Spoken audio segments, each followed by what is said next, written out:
Good evening, and welcome to Conversations Around Profound Autism, Compassion, Clarity, and Progress. My name is Michael Morrier, and I'm the Program Committee Chair with the Atlanta Autism Consortium's Board of Directors. The Atlanta Autism Consortium is a nonprofit organization dedicated to creating collaboration and conversations throughout the Metro Atlanta autism community and beyond.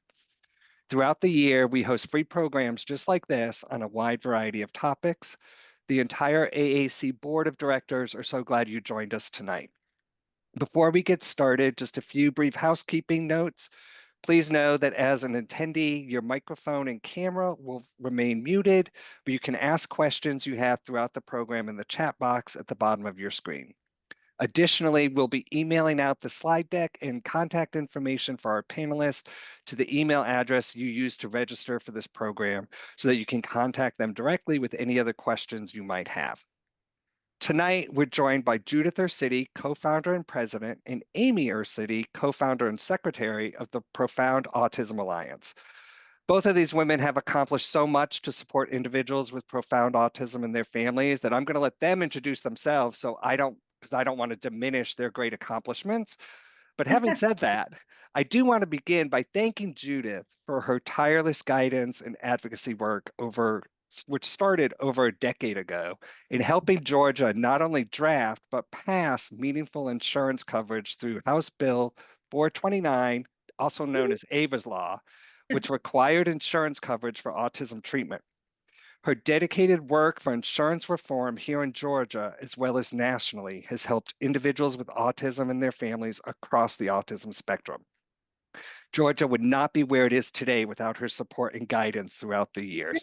So I just have to say, Michael, yours too. You were at the Capitol too. So Well, I learned everything I know about advocacy from you, Judith. So I thank you for that. And I'm going to leave it to you guys. great. Thank you so much. And Amy, I'm going to be harassing you tonight because Amy is my daughter and I'm used to bossing her around. So she's got the slides. So I'm going to be telling her when to move them. But other than that, we're equals in this presentation. So hit it, Ames. Okay. Hi everyone. I'm Amy. I'm Judith's daughter, as she already said.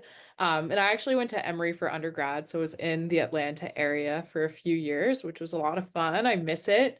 And I'm now in medical school at Weill Cornell in New York City, also serving as the secretary and co-founder for Profound Autism Alliance, very much inspired by my younger brother, Jack, who's 21 now, hard to believe.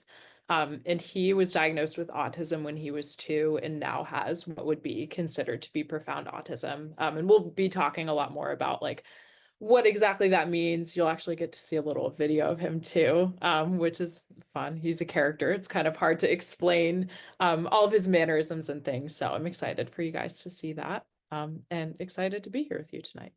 Yay. Mom, if you wanted to say anything else before Yeah. Oh, go ahead. share the slides. Okay, Yeah. I will go ahead and share. Yeah, so tonight we're going to talk about this new definition of profound autism that many of you have probably heard, and just share our perspective about it. I always want to say up front, for us, it's about clarity. It's not about competition within the broad spectrum that many of us experience. So, we just want to let you guys know kind of where this definition came from and clarify the work that we're doing around it. Hopefully it'll be informative. You can go to the next slide, Amy. Okay. And although Amy's in medical school, she is not giving medical advice. I've tried. Not yet. There's no legal or medical advice here. We're just going to share, our experiences with you, and hopefully it'll, be informative and a little inspirational too. All right. And I like to, this is a video that just came out. Some of you might have already seen it, but I feel like it just does a good job of allowing Jack to kind of self-advocate in this presentation. He's not really big on Zooming, although he might make an appearance. I hope he does during this Zoom meeting. You can meet him, but let's meet Jack via video. All right, let's see if this will play. It took me a second before to get up. You ready to get up? 1 minute? Okay, 1 minute. Go, walk. Shower. All right, bud. Take a shower. Use soap, okay?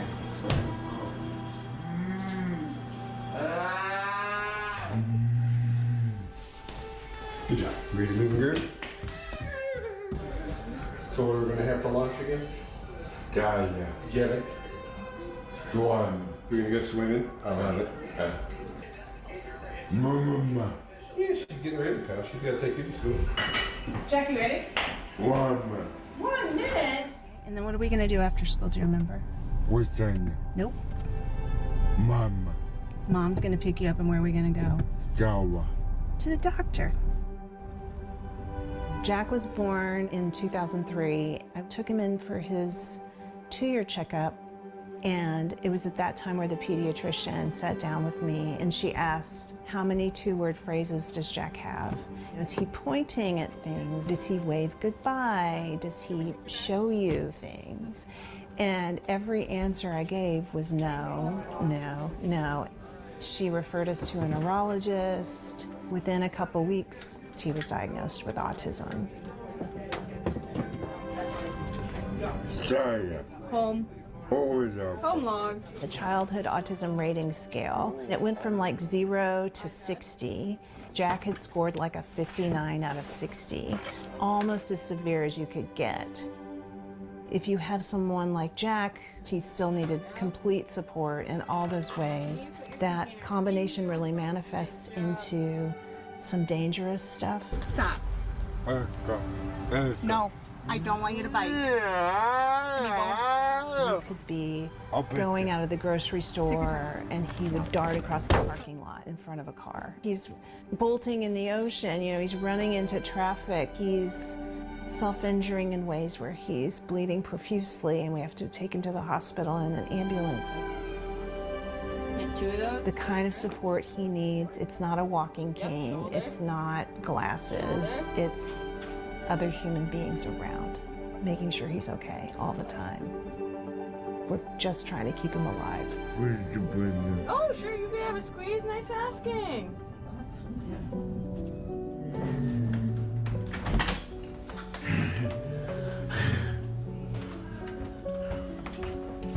Amy is 3 years older than Jack.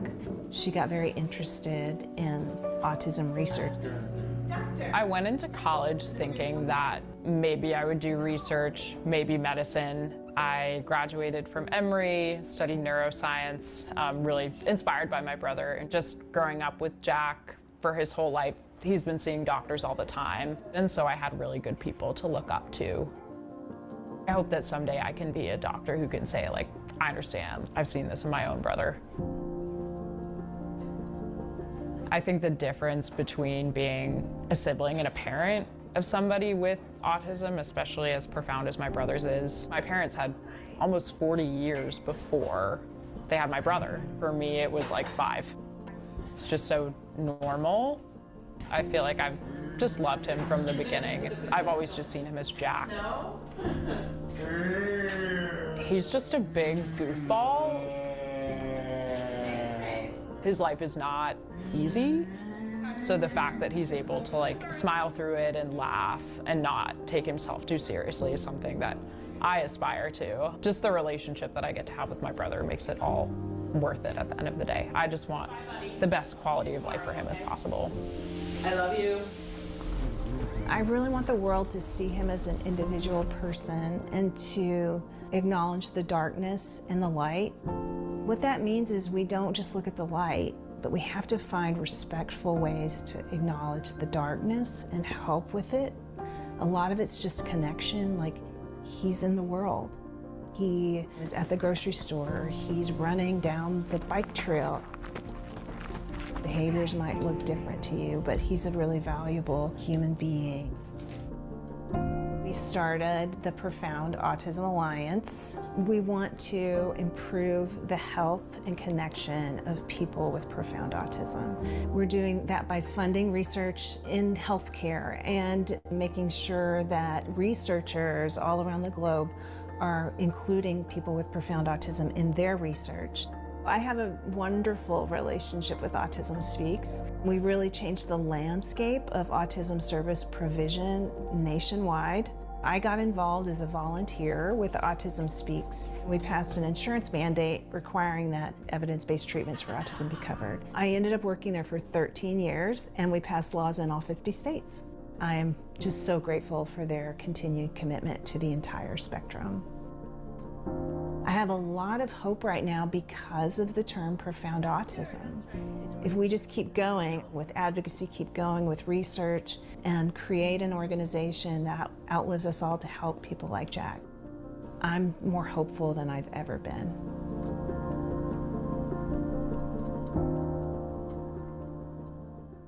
So he doesn't need glasses. He doesn't need a walking cane. He needs human beings around just to keep him safe, healthy, and connected. And I think that's something that every human being needs and deserves. It's something every autistic person needs and deserves.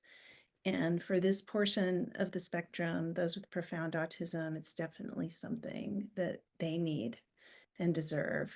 And so for those of you who are caregivers and you understand, that need of having to be there and love and support people with profound autism. And for those of you who might be providers, siblings, people in the community, you're so needed for this population. And that's what this video is all about. Towards the end of it, I talk about Autism Speaks. And the reason I do is because they created this video, which I thought was so kind. We started Profound Autism Alliance, and they wanted to help support our work. So that's why there's the shout out to them at the end. And I do appreciate that. We are just a portion of the population, which you're going to learn about now. Some of this is going to be a little nerdy, so feel free to, just sort of tune in and out as you find interest.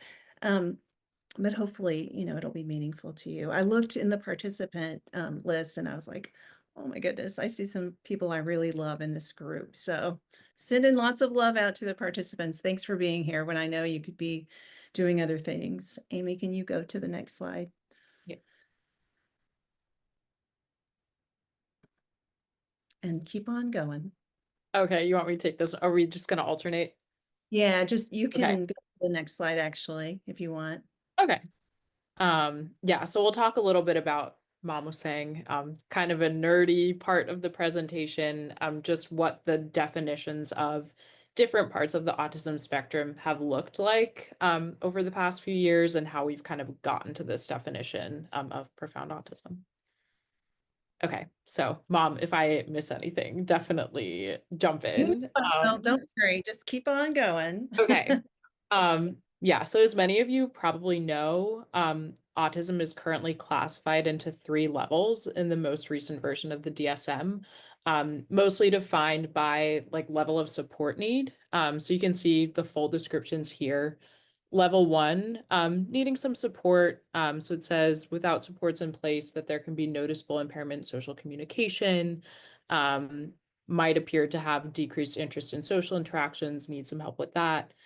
I won't read the whole thing because we'll send out the slides after, but that's kind of the picture that you get there. So definitely supports needed, but might look different from other areas on the spectrum.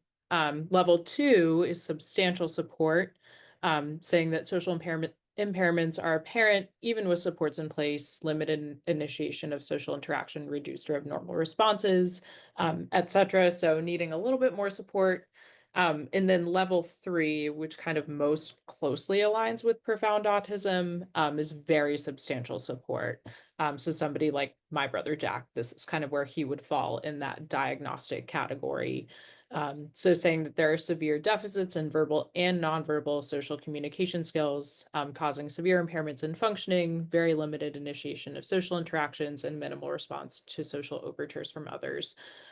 So somebody like this, again, kind of using the example of my brother, needs somebody around all the time to support them just in everyday life. So this is how autism is diagnosed currently. So we'll go on to the next. Okay, now it's my turn. So for me though, I feel like, Amy's in medical school, so she's very, very smart and fancy. I'm a mom, so for me, I kind of look at what's going on in the world and what's going on in media, and people talk about level 1, level 2, level 3 autism. And what does that mean and what does that look like? And first of all, I will make a confession. I am one of the 3 people in the universe who really did not like the show Friends. I don't know if there's anyone else who wants to raise their hand. I didn't hate it, but I just wasn't into it that much. And part of the reason was because it was so unrealistic, I felt like. And I know it's supposed to be an escape, but I just couldn't get past the fact that these gorgeous human beings were all living in apartments in New York City that no one could really afford. And they're hanging out in coffee shops where the coffee probably costs like $20 a cup. It just, they never wore anything twice. I don't know. It just didn't seem realistic. I have been to Amy's dorm in New York, and it really kind of looks like Hawkins' lab from Stranger Things, which I was actually, gonna say that has not been my experience living in New yeah, York. so, Very unrealistic. yeah. So Amy, if you could go to the next slide, I promise I have a point, everyone. So I feel like autism in the media is kind of that way too. Like you see some things that kind of resonate. Like I love Julia the Muppet. I think it's cool. I think Dustin Hoffman, which was my first exposure to autism way back in the 80s. I went to see Rain Man because I'm that old. He did a great job, in portraying someone who is autistic. There's some really great stuff that's available on in the media, but sometimes, it just doesn't seem that realistic. There could be a thread or maybe more than a thread, but I just look at it and I'm like, I don't see Jack there really, in these presentations. So next slide, Aim. Okay, so we also see in the media people who are really impressive who are autistic. So Greta Thunberg, she is award-winning. She's a climate activist. Everybody knows who she is. And she talks about how having Asperger's means she's sometimes different from the norm, but under the right circumstances, being different for her is a superpower. So that's admirable. Next slide. And I promise I'm going to turn back to you soon, Amy. Oh, it's okay. You keep going. You're the expert. You see people like influencers on social media. This particular influencer is a beautiful woman named Paige Lale, who was diagnosed at 15. She's really big on TikTok and Instagram. And she says, I'm overly social. I give way too much eye contact, and I'm really good in social situations. So it's like, okay, like we're talking about autism here, but is anybody confused? It just seems, like it's doesn't make sense. And I certainly am not seeing human beings like Jack there. So next slide. And then I have to think back to people I know who live in the world of profound autism. One who is Muhammad Amalidi. He's a young man who loves Katy Perry. He is 15, lives in California. As you can see, like he likes hanging out, he's all smiles. He's a very big dude, loves his mom.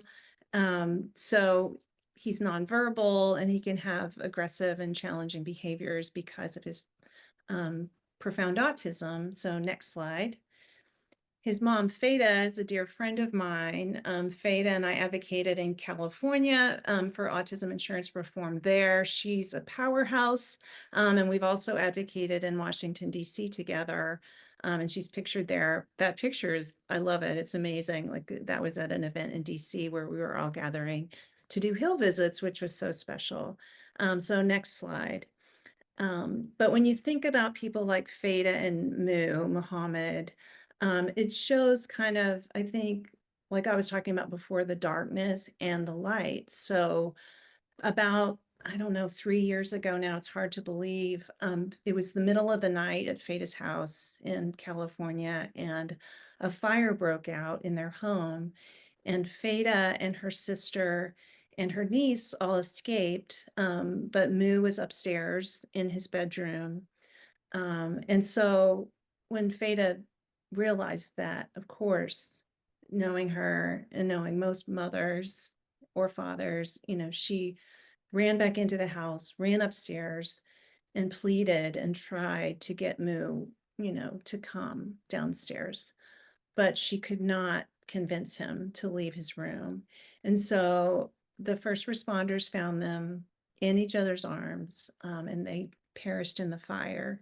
And it was really because of his size, his behavioral presentation, his cognition, all the pieces that were part of his profound autism, honestly, that really caused him not to be able to get out of there.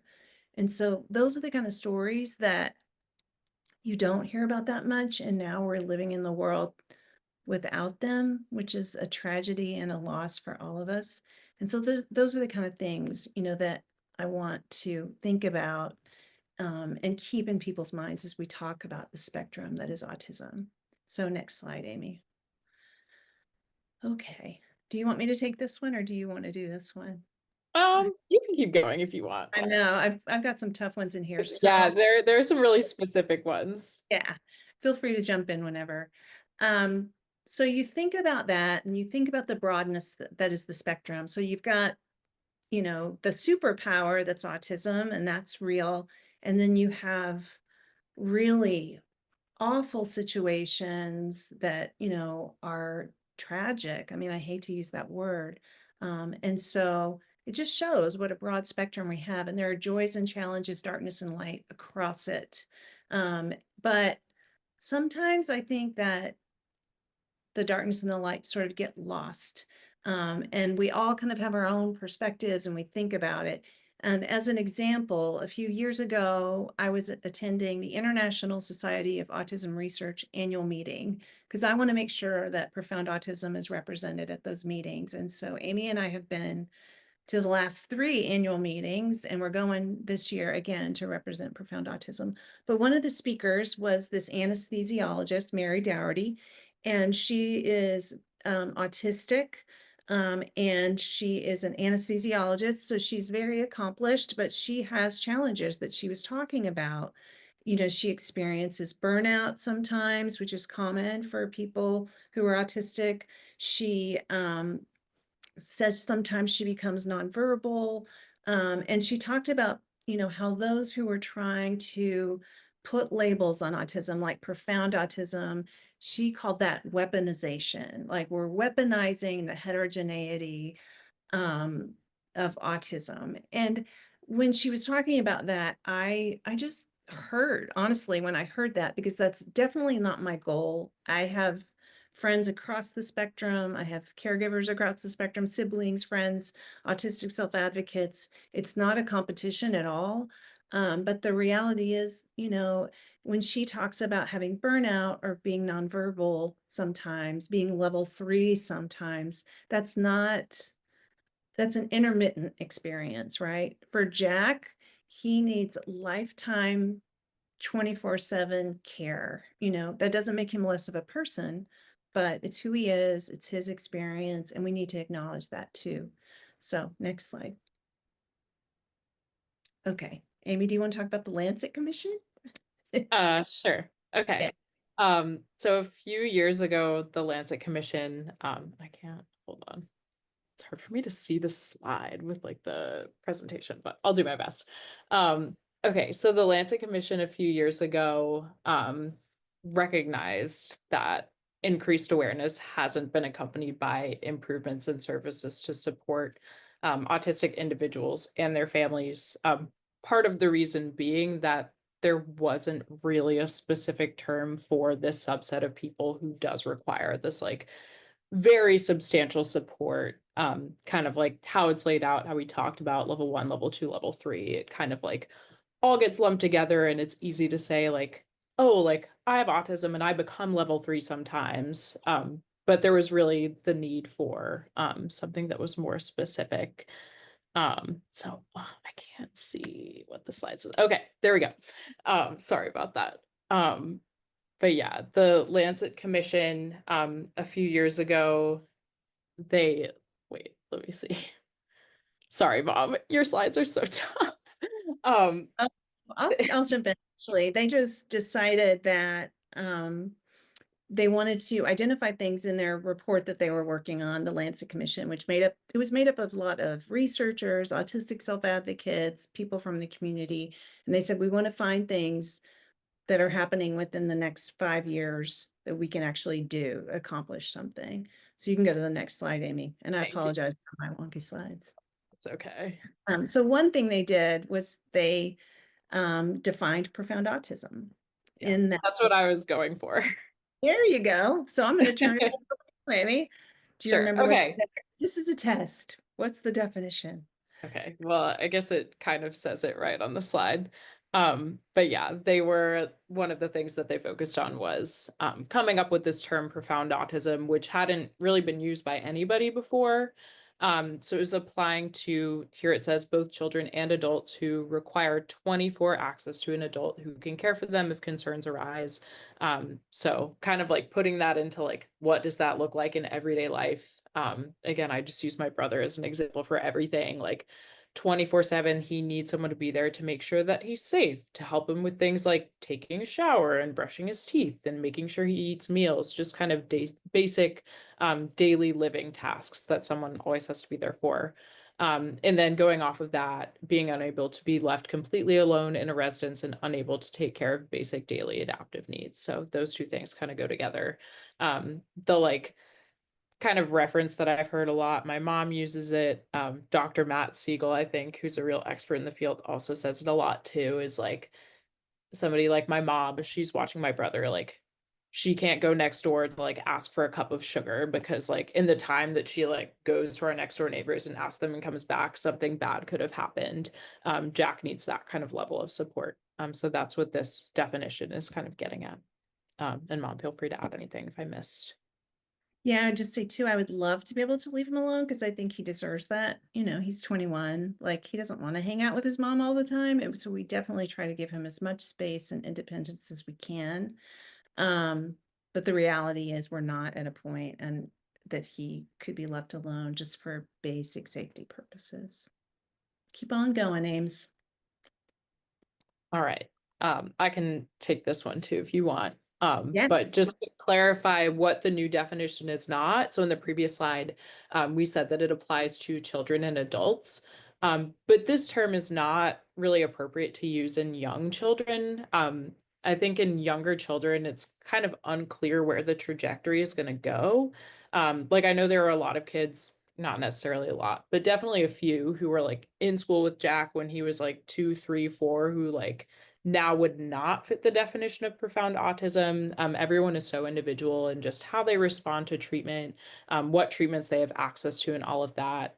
So it's really not appropriate to label people like that until they get a little bit older. Mom, correct me if I'm wrong, but I don't think there's really been like consensus about what age that should be. Yeah. But I think people are thinking kind of like 8, 9-ish age, where a lot of like behaviors kind of come out. Yeah, and then also says it's not intended to describe other severe difficulties related to autism that might apply to individuals with extraordinary life circumstances, which unfortunately can be very common in families affected by autism. So they really do go together. So things like trauma, family conflict, scarcity of resources, and then co-occurring mental health problems. Which are huge and so Yeah. hard. It's just not the same thing, just a different kind of hard. Okay, Yeah, next. things that need to be separately addressed because they are really important. Mhm. So the basic definition, if the takeaway is people with profound autism are autistic and they require lifetime 24/7 care. And that's just the way I like to explain it to keep it simple. You know, we start talking about IQ and supervision and all these different adaptive things, and people just check out when you're talking to someone in your community or even in the disability community. So it's just the group of people with autism that require lifetime 24/7 care. Next slide. All right. So yeah, in 2023, following that Lancet Commission report, The Centers for Disease Control did their first prevalence study, including data about profound autism, which is really exciting. The CDC does these prevalence reports every few years. So this was the first time that profound autism was included. And it was found that among the sites that they sampled for this prevalence report, the percentage of 8-year-old children with profound autism among those with autism that they identified was 26.7%. So definitely not a small portion of people with autism are on this part of the spectrum. It's about a quarter. So lots of people affected by this. And then some other things that they found comparing children that have non-profound autism to children with profound autism. Those with profound autism were more likely to be female, from racial and ethnic minority groups, of low socioeconomic status, born preterm or with low birth weight, have self-injurious behaviors, have seizure disorders, and have lower adaptive scores. So definitely some social and then other comorbidity type symptoms to keep in mind when thinking about this population. So it was helpful that they included this in their report. It was really exciting, I think, for everybody affected by profound autism that this data is out there and it's being recognized by the CDC. Next slide, Ames. So I'll take this one. So something that, and part of the reason too that we were really inspired to start Profound Autism Alliance is through the years we've learned that people with profound autism are not usually included in autism research studies that you hear about on the news. So you can go to the next slide, Aim. So just very quickly, way back in the day, some of you are old timers like me, in the 90s, 95% of research studies included people that we would say now fall into that profound autism category. But then over time, that's really changed. The spectrum has broadened.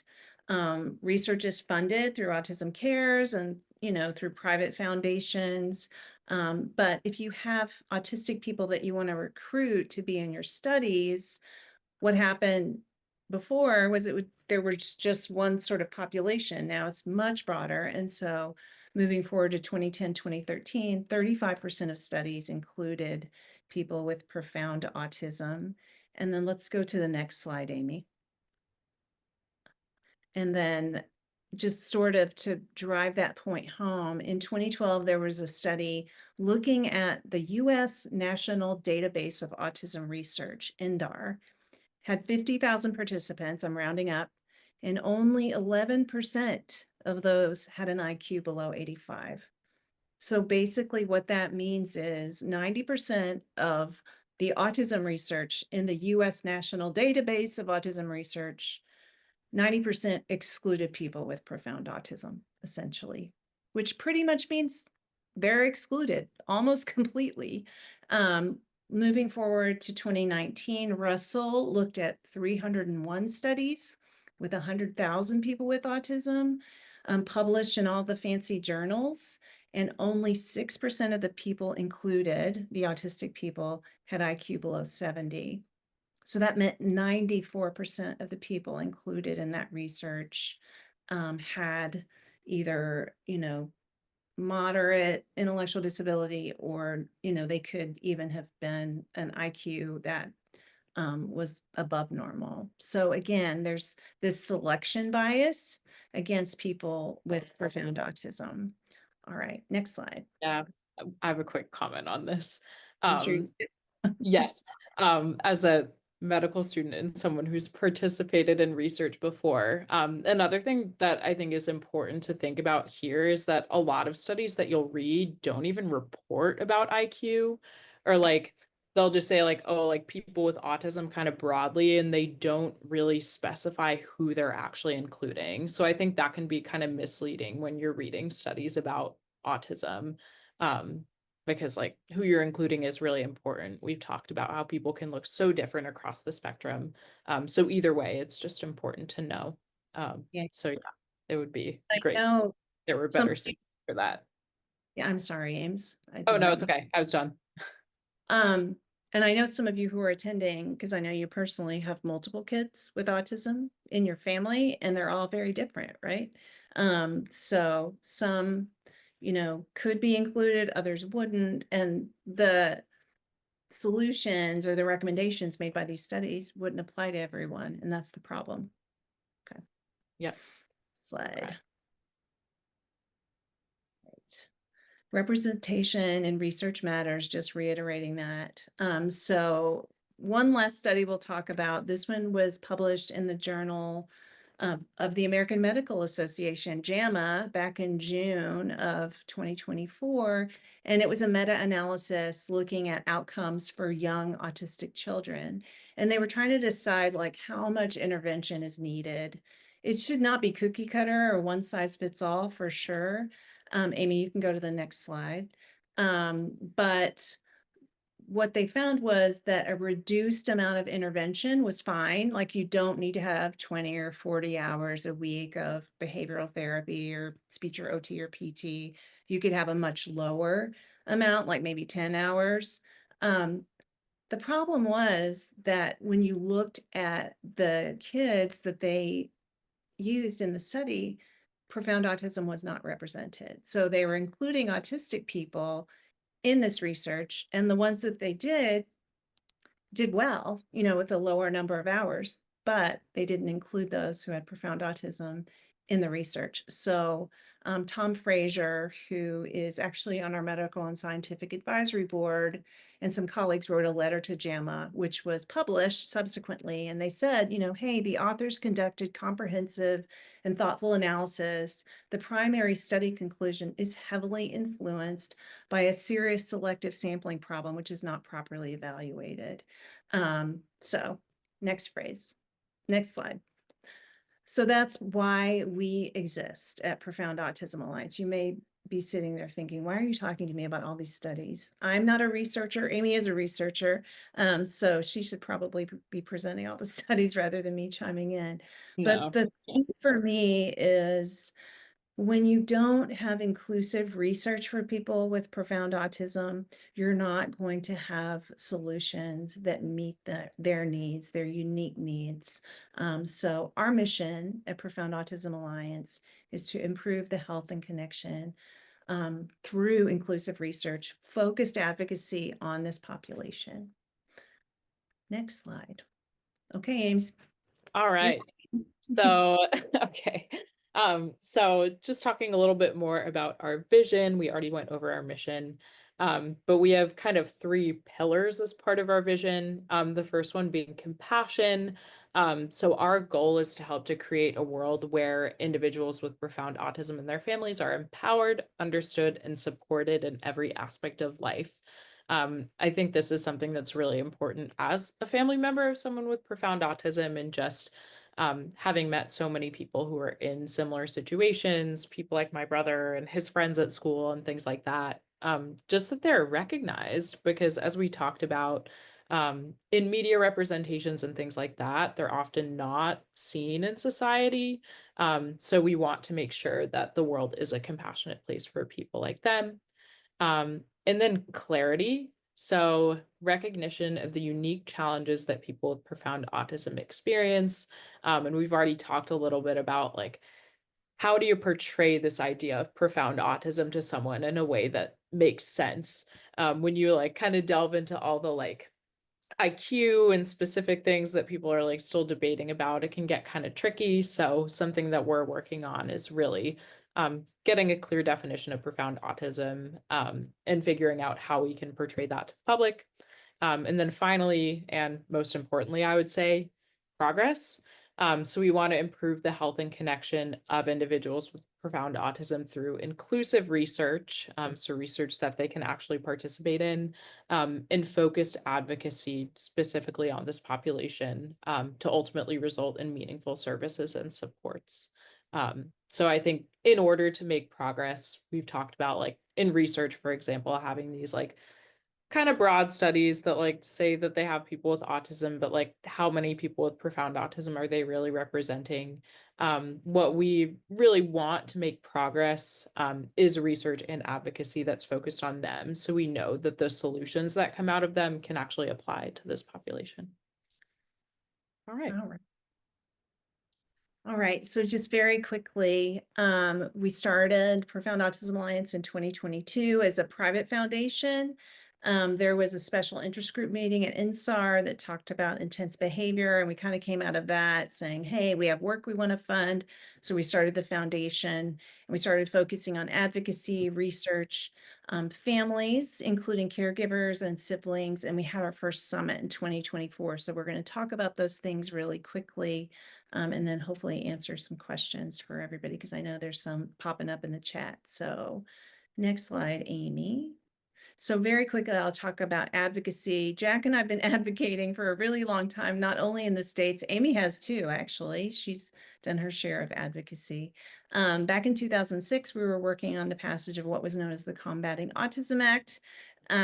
We lived in Texas at the time, and I was actually at this protest where the signs are, because our Congressman Joe Barton was blocking the bill, but we got him to unblock, and we got the Combating Autism Act passed, which is now known as Autism Cares. Next slide.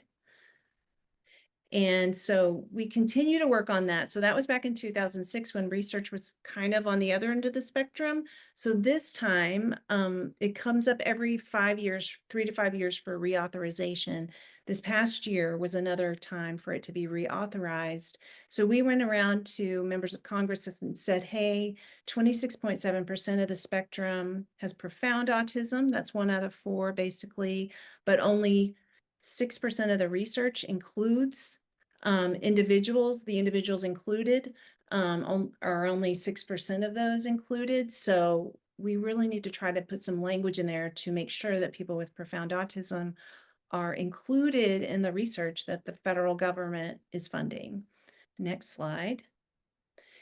And fortunately, it seems so easy. We worked really hard on this for a long time, but we were able to get language in, which is incredible. Honestly, I was shocked. This was our first year as an organization advocating on the federal level. We put a lot of time and effort into it. We had a Sibling Hill Day.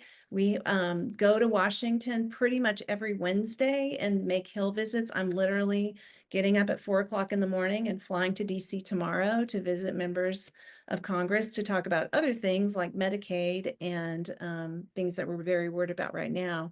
But we were able to get language in last year that said, when you're doing research, it has to reflect the entire population. So it was just such a huge step forward. And now we're trying to make sure that it actually is implemented. Next slide. And President Biden signed the bill on December 23rd, 2024. So it's official. Now we just have to make sure it works. Next slide. Okay, and I'll finish this autism advocacy piece, Amy, and then toss it over to you. So we do have a Profound Autism Advocacy Network. As you can see, we have representation in all 50 states. Georgia has really good representation. You can see we meet pretty much every month. Our next meeting is April 14th or 16th. It's a Wednesday. It's on our events page on our website. We do federal advocacy. We have some state leaders. I think some of them are actually in this meeting today. And we also have subject matter groups that are working on things like safety, housing, day habs. It's just advocates coming together, trying to work on solutions for people with profound autism. Next slide. Okay, Ames. All right. So as we talked about a little bit already, one of the things that we prioritized in Profound Autism Alliance is just presence in the research world. Even if we're not like going and presenting posters or anything like that, just being present at these research conferences is really important.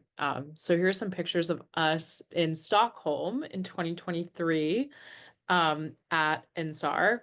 And I'll say about this, it was really exciting. Last year we went in Melbourne, so the year after all of these pictures were taken, and they actually had a profound autism focus. So it's exciting to see that there's been progress in the research world. And then I think, Mom, there actually is a profound autism SIG this year too, which is very exciting. So there's more recognition in this broader sphere, as we were talking about a little bit earlier, like Mary Doherty's paper she presented at NSAR when we were there. So I feel like that year there was kind of it didn't seem like profound autism was being included as much, but we're seeing some progress there, which is very exciting. Yeah. Okay. And we really try, if you're a researcher, you can go on our website and all the links will be in this presentation when we circulate it.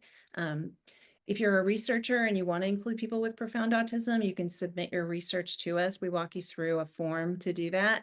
And then we have families that sign up who want to be involved in research. And then we try to be sort of like the match.com of research, profound autism research. So we connect families and researchers with their permission. And then, if families want to be engaged, they can. So sign up as a family member if you're interested in participating in research and you don't mind being contacted by a researcher. And if you're a researcher who wants to have your study, shared with members of our community, please submit it and we'll take care of that part. All right. So I can take this one. So this is more about like some of our kind of family-centered initiatives at Profound Autism Alliance. So the first one of these is Caregivers Connected. And this is a Facebook group where you can sign up for it. There's a link on our website. And parents and caregivers will share stories, things that are going on. And this is just a safe space for people just to be able to share with other people who can relate to your experience. I know for me as a sibling, like not necessarily in the context of Caregivers Connected. We'll get to the Sibling Action Network in a second. But it can be really helpful just to know that there are other people who understand. So this is what the purpose of this group is for caregivers. Yeah, it's supposed to be empowering and it's also confidential. It's information that's like not going to be shared anywhere outside of the group. Again, just meant to be a safe space. And then there are experts in the group, so people can ask questions and get advice from others. So that's been, I think, a pretty big success so far. We have people posting in it all the time and getting support. So I think that's been great. And then going on to our Sibling Action Network, which I've been working on as a sibling with someone with profound autism.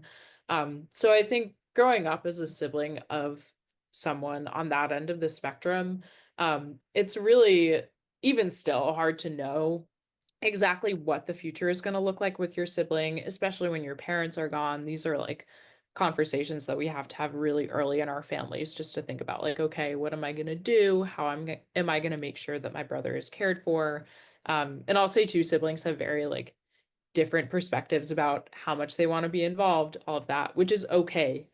In the Sibling Action Network, we really want to recognize all of those feelings and give siblings a place also to come together and not only have a place for support, but also have a place where we can actually do things. And I have on the next slide a couple of pictures of us and some of the things we've done so far.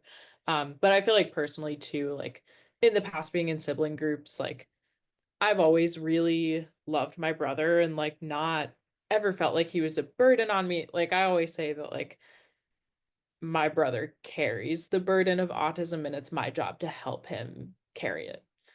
Like he could never be a burden on me. And I felt like previous sibling groups, it was a lot of like just kind of like complaining about things that were going on, which I did not find to be very helpful for myself. So in creating the Sibling Action Network, we wanted to make sure that it was actually like action oriented, that we could actually do things to improve the lives of our siblings. So doing things like our Sibling Hill Day, which I'll show a couple of pictures from that. Last year we met with our legislators in DC. Some people were on Zoom, but a lot of us actually went in person, which was really fun. We like stayed in Airbnb together. And it was just a great way for us siblings to connect to and be together in real life. Go and advocate to improve the lives of our siblings. We're currently working on gathering guardianship resources and putting them on our website because that's something I think that can be kind of a mystery in thinking about the future. So yeah, those are some of the things we're talking about in the Sibling Action Network and hoping to improve the lives of siblings like ourselves and our siblings with profound autism. And then last thing on this slide, we have the Dignity Project. So this is something that's really aimed in sharing stories like we've talked about so much. the stories of people with profound autism often aren't public. Like, I feel like people really don't know exactly what it looks like. So we're kind of trying to change the landscape of that by sharing stories. There's, again, a form on our website where you can like submit your story, submit some pictures, and we can post them on our social media if people give us permission. But yeah, we really just want to get stories out there that aren't often heard, because it is really important for people to know what families are experiencing and how they can possibly help. All right, going on to the next slide. Yeah, so this is our Sibling Action Network. Yeah, so you can see here we are in front of the Capitol over here on the left.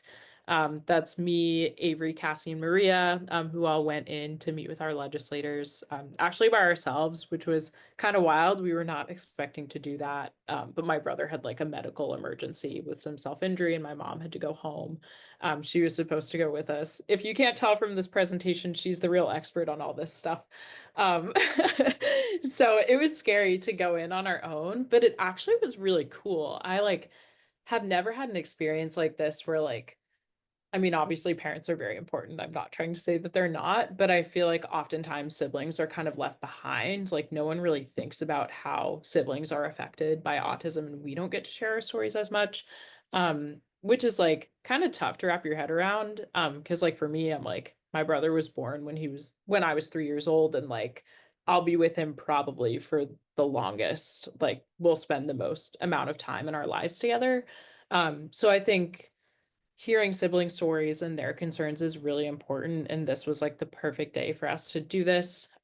So I think it was really empowering for all of us to feel like we were actually able to make a difference for our siblings. And then here we are at the Profound Autism Summit too. Shameless plug, this coming year there's going to be a sibling panel at the Profound Autism Summit, so I'm super excited about that.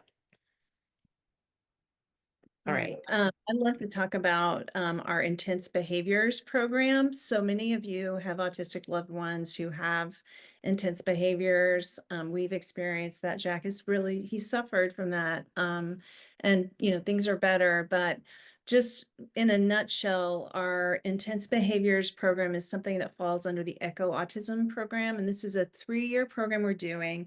And twice a month, psychiatrists and neurologists, any psychiatrist or neurologist who's interested can join. They meet twice a month to discuss a case of someone who's autistic and has intense behaviors. These cases are submitted by people like you. So if you have a case where you're dealing in crisis, I know some of you have, because I know you, you can submit this, and then it'll be discussed by these professionals. We have had this graphic talks about 110 physicians from all over the country. That was for our first program that we did. Now, you know, we've had up to 200 physicians from about 40 states participate in these meetings. And so what that means is they're getting together, they're fancy doctors, they're talking about these cases, self-injury, aggression, isolation, OCD, you know, all the things we deal with, elopement, so much trauma. They talk about these things, they problem solve, they talk about the environment, they talk about medications, they talk about diet, they talk about what might be going on physically, and all that information is shared with each other, and then they come up with recommendations for the patient. So we're doing that for 3 years, twice a month, and that's being created into a curriculum for these physicians too. They get continuing education, CMEs for this. So it's just a really effective, easy way for doctors nationwide to learn about how to help in our communities. I know so many of us, our family, other families, you're in a crisis and there's not a medical professional to be found that can help. And yes, Stephanie Knox, there is a behavior analyst that attends. There's what they call a hub team that serves this program, and the hub team is led by 2 psychiatrists, but the hub team also includes a speech and language pathologist, a board certified behavior analyst.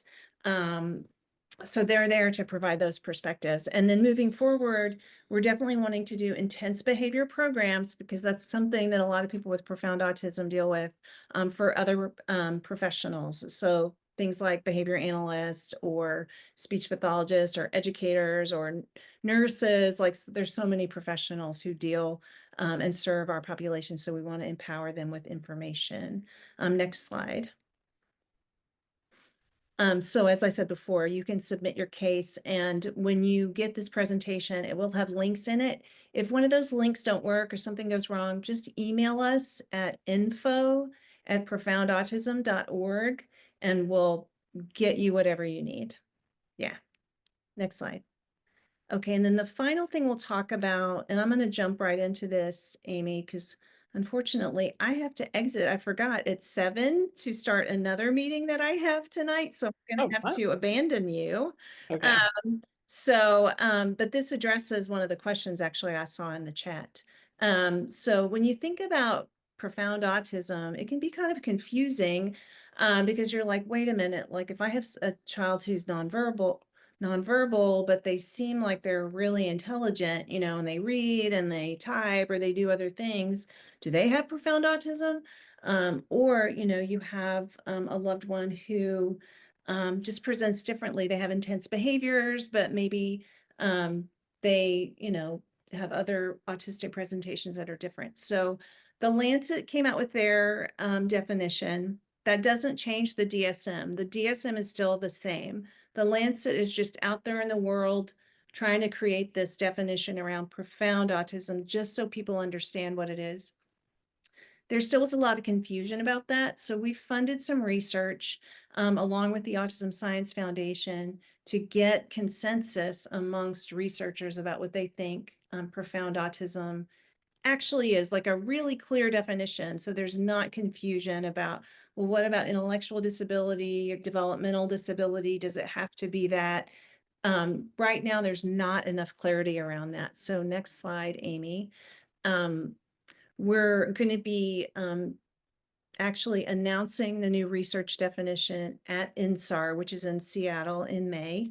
It's going to be presented as part of a panel there, one of the first panels. So that new definition is going to come out, and it's a research definition. And you're thinking like, well, what does that do for me? Provides clarity for researchers so they know who to research for profound autism. It'll provide clarity for you as a parent, as a caregiver, as a provider when you're thinking about the population we're serving. And then all this work too over time really is meant to influence the DSM, which is hard to change, has to be done through years and through process and through research. And so that's what we're trying to create is momentum to get further clarity in the actual DSM. So that's the direction we're heading. Amy, I am going to have to leave and start my other meeting. So I'm going to let you talk about the summit and answer questions. And if there are questions that I need to answer, please feel free to email me at info@profoundautism.org. I'm actually leaving because one of our special interest groups that focuses on safety for people with profound autism is starting at 7, and I have to go start that meeting. So I'm leaving you with the real expert, Amy Ursetti. Well, thank you guys for letting me do this. Thank you, Judith, for joining us. You know, we really appreciate it and all this great information that you've shared. And if there's any questions, I'll make sure we get them to you, and then we can share everything out. Yeah, actually, I will say thank you for allowing me to co-present with my favorite person other than my husband and my son. So what a treat to get to actually co-present with my daughter. It's been wonderful to co-found PAA with her and work together. Her heart is in this. And honestly, she can answer any question that comes up. She really can. She's I'll very do my best. I will see everyone soon and keep going. Thank you. Thanks, Mom. All right. Yeah, so I can see if she has anything more about the summit and this presentation. I know, do you want me to go ahead and wrap up? I know we're at 7 and want to make sure we leave enough I mean, keep going. Okay, As long we as can you go through need. this Yeah. pretty quick. All right. Yeah, so we did talk about our Profound Autism Summit a little bit already, coming up on April 10th and 11th in Boston, in person, 2 days. There actually also is a virtual option now, so if you're interested in going to any of the presentations, you can sign up for the virtual option, which hopefully there's a link in here, but if not, email that info@profoundautism.org to get that link. But yeah, we had our first one last year and it was a huge success. As we were planning it, we were like, we don't know if like 20 people will show up, but we ended up having 550 people. And it was snowing too. It was not easy to get to Boston that day. But people came from 34 states to our first summit, which was incredible. And my mom always describes it as kind of like a big group hug. Like it was just this big group of people coming together. Researchers, advocates, parents, siblings, all different kinds of people who are kind of in it for the same mission. So it was just great to be able to spend time together in person. All right. So these are some things that I think are coming up in this coming. So just before you go on, is the summit always in Boston? So it has been. I don't know if that will change in the future. But last year it was like Boston suburbs. This year it's actually in the city. Okay. But yeah, there's a lot of interest in other places that could change in the future. One thing about this summit is that we do it along with Neshoba Learning Group, which is a school for people with profound autism in the Boston area. So that's why it's been in Boston so far. Okay. All right. Okay, so I think this is one of the presentations. My mom probably knows more about this than I do, so I will leave that to her. If you have questions about this, send that over to her. Let's see. Skip through that. So this I do know is coming up this year. This is the panel that my mom left to do the meeting for. They're having a panel about safety in profound autism, which is a huge topic to address in this population. Things like wandering, what can law enforcement do to intervene in these kinds of situations? So Kate Movius is pictured here. She's on the panel, and then some other people who will be talking about that. So that's going to be a really great one. And then this presentation from Dr. Tim Bowie, who's a gastroenterologist at Boston Children's. He's going to talk about medical aspects of behavioral problems in nonverbal individuals. He's a really big expert about like GI issues and autism and how that can kind of lead to behavioral manifestations. So that's going to be a really great presentation. And then there's going to be a presentation about diagnosis and treatment of catatonia in individuals with profound autism, something that also can commonly be seen. So that'll be good. Yeah, so again, April 10th to 11th will take place in Boston, but we do have a virtual option if you'll be zooming in from elsewhere. I know I have an exam on the Friday, so I can't actually go to the summit, but definitely plan to attend as many virtual things as I can. And yeah, you can visit profoundautismsummit.org to sign up for the mailing list and get updates, and also to watch recordings from last year if you're interested. All right, so those are just some acknowledgements and references. And here's all of our social media if you're interested in following us. So I'll leave that up for a second, but that should be it. So if there are any questions in the chat, Michael, that I can answer, I'm happy to. Okay, just a couple of questions that came up. One is there is someone who is starting a suicide crisis hotline for individuals with autism, and they were wondering if there's any resources or useful information that you can think of for the families or individuals with profound autism that might be contacting that hotline.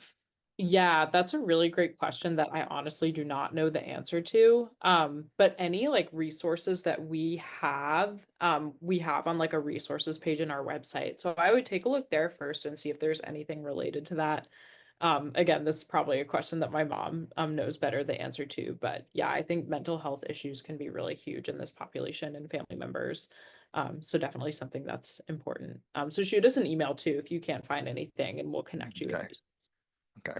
And then another question was, do you know of any state funding or skills that are needed to provide the care needed for individuals with profound autism, and why kind of like states aren't providing care facilities that have qualified staff for these individuals Yeah, or I, families? yeah, I wish we knew the answers to those questions. That's something that we talk about all the time.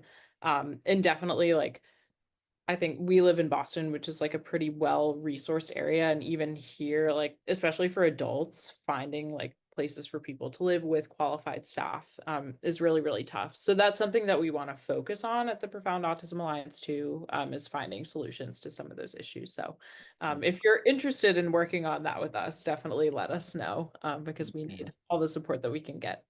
Okay. And then someone else said she's doing her dissertation and would love to include the parents and caregivers of individuals with profound autism. And since there's not a clear definition of profound autism right now, what do you think is the most appropriate and sufficient way to ask the participants if their children are? Is it just, do you need 24/7 care? That type of thing, or should she wait, if she can, wait till this new definition comes out at INSAR? Yeah.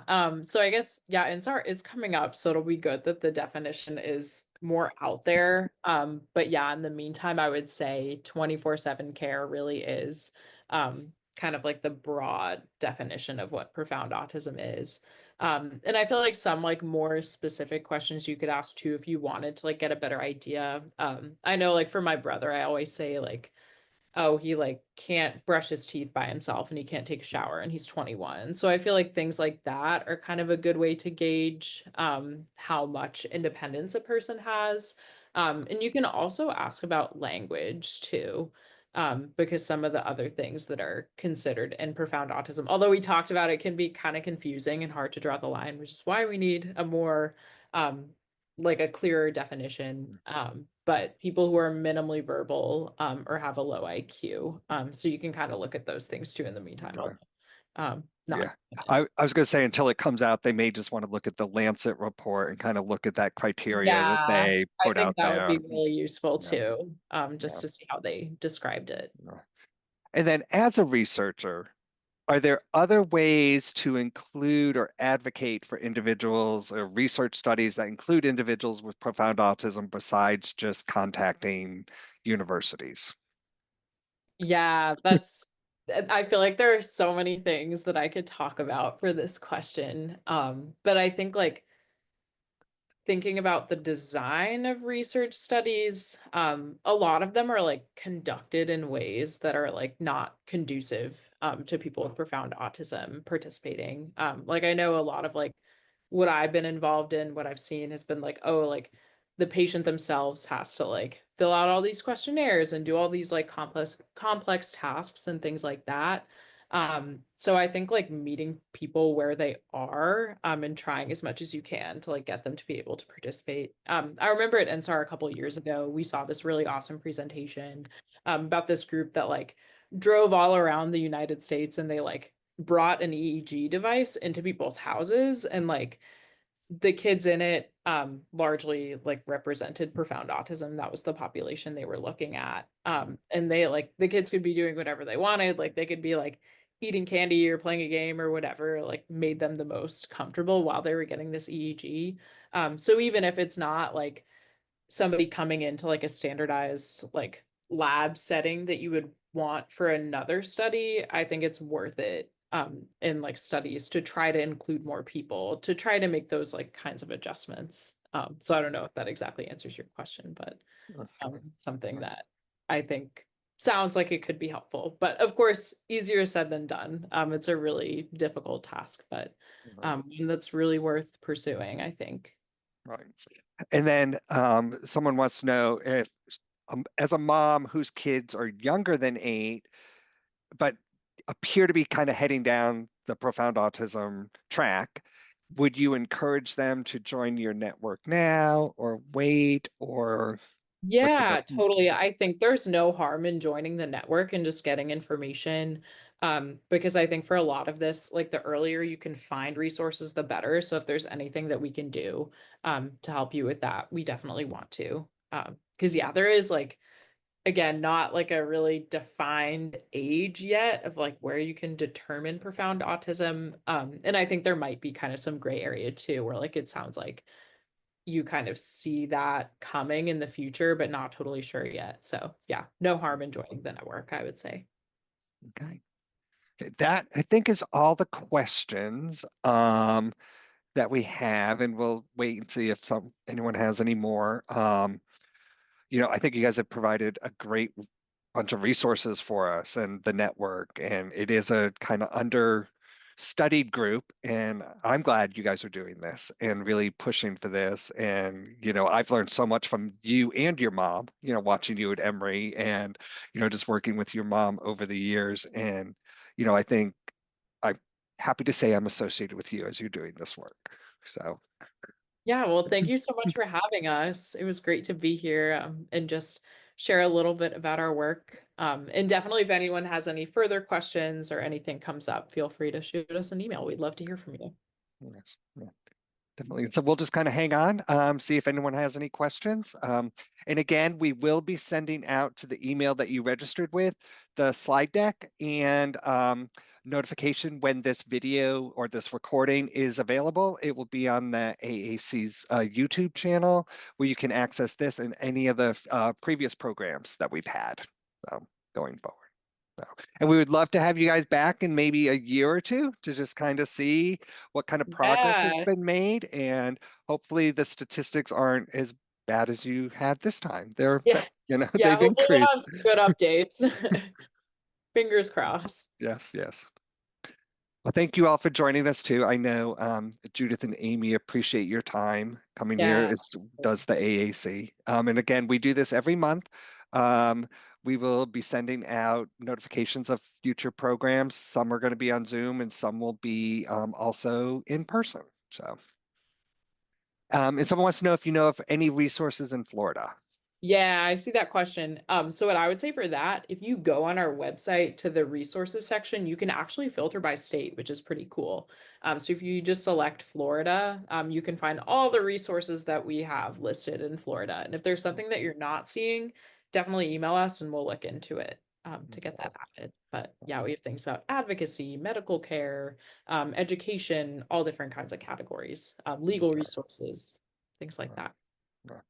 And someone was asking, and we may need some clarification on this one. How do you connect with your state, Georgia? Is that for like advocacy work, your state representatives, or your federal representatives? I'm not really sure what they're specifically looking for that, but how Yeah. would you recommend people that want to start kind of doing advocacy for individuals with profound autism can start?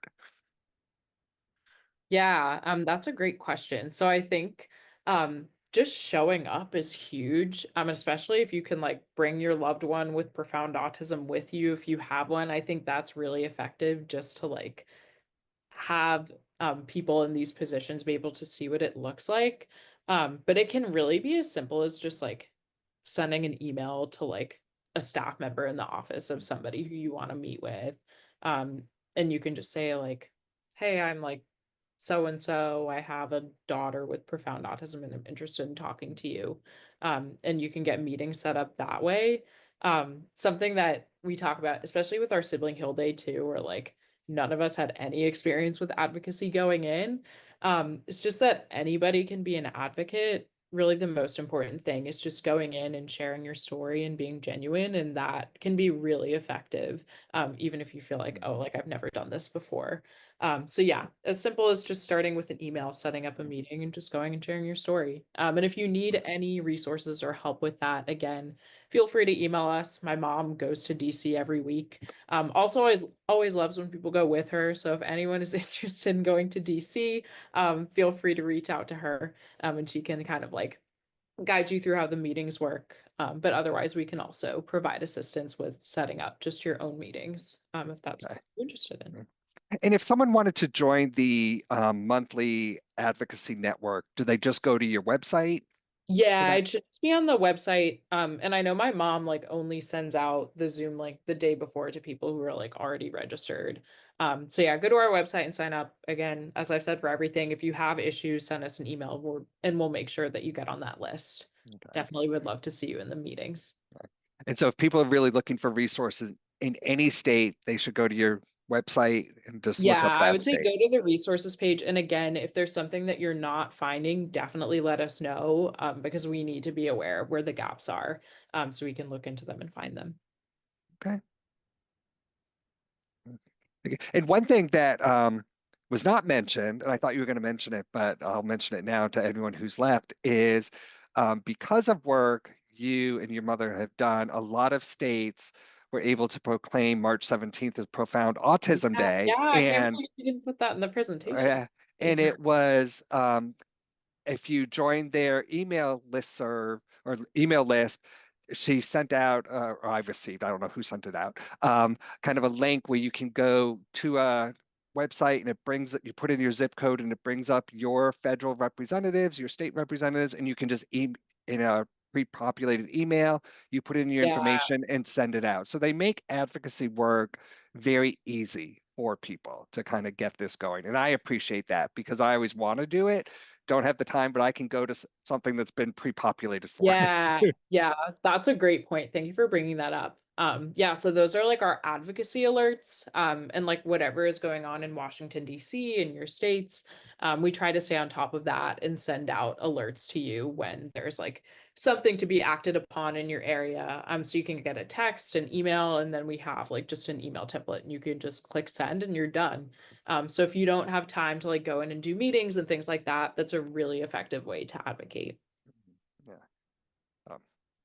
Just wanted to put a plug in that. I thought you guys would talk about it, but Yeah, again, I like can't yeah, believe that we didn't, yeah. but yes. So, but congratulations on getting Profound Autism Day, Yeah, it's in super multiple states. exciting. It's another thing where we like didn't know how it was gonna go this first year. But we got a lot of states, so we'll be excited for more next year too.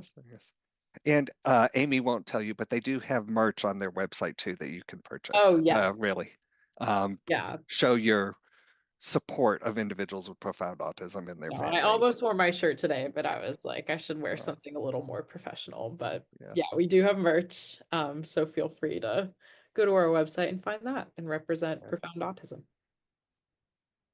Yes, Autism Awareness Month comes in April, and is it April 2nd is World Autism Acceptance Awareness and Acceptance Day, but the whole month. So again, that is for the entire spectrum there, including individuals with profound autism. So it was just really good to kind of get the focus on one day for this group. So Yeah. Hard to believe that's next week. I know. So yeah, we will be celebrating Autism Awareness Acceptance Day as well. Okay. Well, thank you. It doesn't look like there's any other questions coming in. Thank you for your time. And I know you're probably really busy with medical school and all that. So, and as you said, you have a test coming up in a few weeks. So you should be. It's okay. It's good to do things like this that remind me why I wanted to go into medicine. Yes. So. Well, thank you for your time. We really appreciate it. thank And you. again, one of the things people have brought up, which I'll probably be contacting you for again, is they would like to have a panel of siblings to kind of talk about that. So if there's any time that you might have time, or anyone you would want us to connect with that, I think that would be really good for people as well to hear the sibling side, as you mentioned. Yeah, definitely. We would love to do that. So just let us know. Thank you all for coming, and thank you again, Amy, and tell your mom thank you when you talk to her. I will. Great presentation and lots of great information. Thank you so much. Yeah. Thank you everyone for coming.